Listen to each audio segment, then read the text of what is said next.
Ay mga laagan, so diyan na inyong maestrong lagan, naglaag na sad. So diyan na may ani sa sikat, so padong na may ani og Cebu. So after that, syempre, kailangan na magstay in Cebu for one night. So dami sa Puente Oro.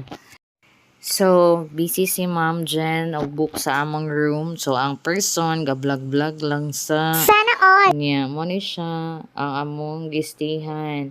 So, while ga-vlog ko, syempre, ipakita po na ako kung kinsa ko mga kauban.